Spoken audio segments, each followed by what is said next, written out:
In the last episode, we explored confidence, self-trust, and capacity. And we looked at why confidence is not actually the goal because confidence comes and goes. Self-trust is what allows you to keep moving even when confidence isn't there.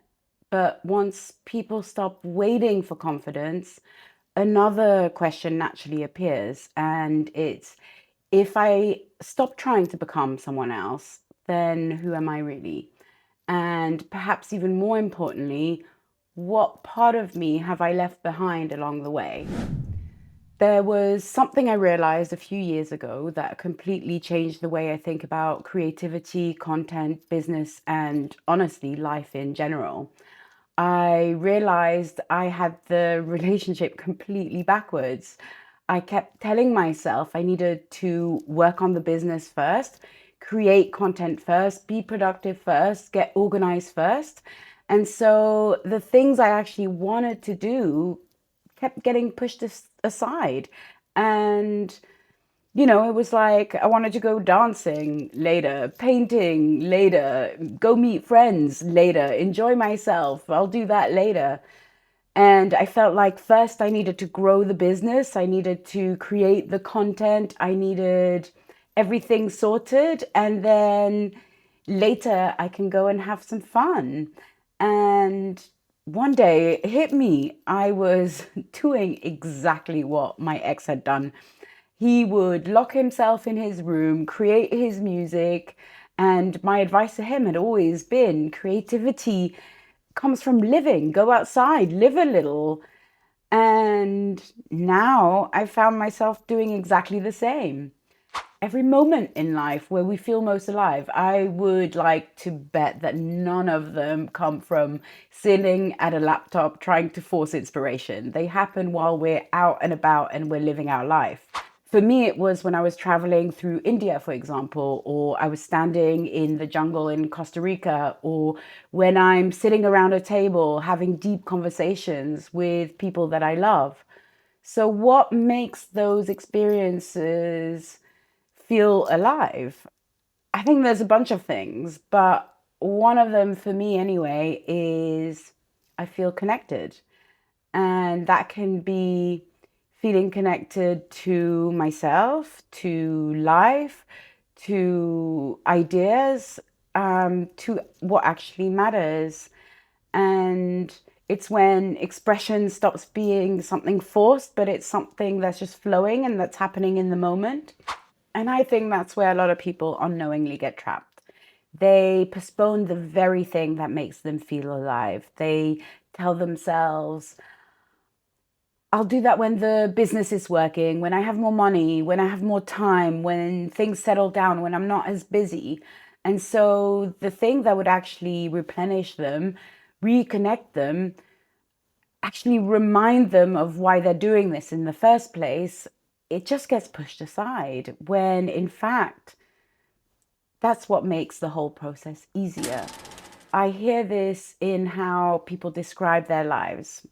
My art career feels stagnant. I've lost my spark. I used to be creative and I don't know what happened. I feel blocked.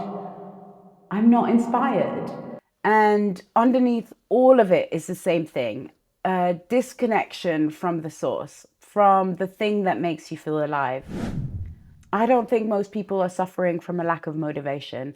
I think many people are suffering from a lack of connection to themselves. The thing that keeps returning to you, the same longing, the same dream, the same question that resurfaces, no matter how many times you try to push it away, I actually think that's not the evidence that there's something wrong with you. I think sometimes the wound and the gift are usually the same thing viewed from a completely different angle. So the thing that you're struggling with is very often your gift. And perhaps the dream didn't disappear because it just wasn't finished with you. So there's something I've been thinking about because the struggle to express ourselves fully is not just personal, it's also deeply cultural. I grew up partly in Denmark, and in Scandinavia, there's a thing called janteloven. And essentially, it's a set of social rules that discourage people from thinking too highly of themselves. Don't think you're special. Don't think you're better than anyone. Don't stand out too much. Don't draw too much attention to yourself.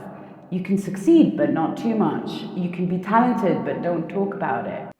And while many people appreciate it in the sense that it creates a sense of equality, I always found something really uncomfortable about it. There seems to be this invisible ceiling. You must be this free, but not more than this. And that somehow feels even more restrictive. And I don't know about you, but when these rules are so blatant, my internal rebel just goes, yeah, you just watch me. But when they're underlying cultural rules that we've just grown up with without naming them, they seem to go unchallenged. And the more I work with people, the more I realize there's a version of that that exists everywhere. Every culture has its own variation.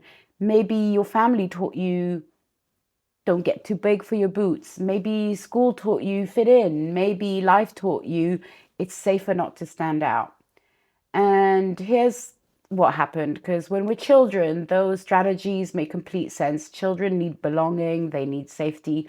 So we learn what gets approval and we learn what gets accepted and even attention, even when it's bad, and we adapt. And the problem is that many of those adaptations continue into adulthood and they become automatic, invisible, and eventually they start showing up in places that we don't expect. And every time we try to express ourselves online, they seem to show up. Because every post says, maybe I'm allowed to take up more space. And every video says, maybe my voice matters. And every offer says, maybe what I do actually has value. And those are direct challenges to the rules that have been quietly running for years and sometimes decades. Expression and connection seem to feed each other. When you feel most connected to yourself, you naturally want to express. And when you express something real, you often feel more connected. They are the same movement. You can't force creativity, and good content comes from a spark, a download, a thought, an expression that grew from a connection with yourself, with life, with source. And when that connection is present, you stop creating because you think you should, and you start creating because something just wants to be expressed. And those two feelings are completely different. And this is why visibility is never really about social media. Before you can express yourself online, you first have to give yourself permission to express yourself in your life. I don't think most people have lost their dream. I think they just stopped listening to them. Life got busy, responsibilities arrive, the practical took over, and somewhere in all of that, a quieter voice got pushed further and further into the background. But it didn't disappear. It was just postponed till you had more space to connect with yourself. Maybe it's a book or a retreat or a community, something you've been designing in your mind for years, but you haven't built yet. And the creative projects that keep resurfacing over and over again, no matter how many times you tell yourself it's not the right time, the dream is still there. It was never waiting for more confidence or the right way to do a strategy or some future moment when everything would finally feel ready. It was just waiting for you to reconnect with yourself. Perhaps you've noticed something similar. Perhaps you've listened to this episode or certain parts of your own life have started to come back into focus. The passions you never completely forgot, the interests that keep returning, the dreams that refuse to disappear no matter how many years have passed. And maybe you've spent years thinking those things were distractions. Maybe you've told yourself you need to be more focused, more realistic, more practical. Maybe you've convinced yourself that success means choosing one thing and leaving the rest behind. But what if that's not true? What if the part of you that keep returning are trying to tell you something? What if the challenge is not deciding which part of yourself gets to stay, but understanding how all the parts of you fit together. Because this is something I do see all the time. People have spent years trying to fit themselves into a box that was just never designed for them. And what happens when you stop trying to cut pieces of yourself away is often you start to see a thread. And once you see the thread that connects everything, you start to meet it with excitement. And that's where I want to go next. So join me for the next episode.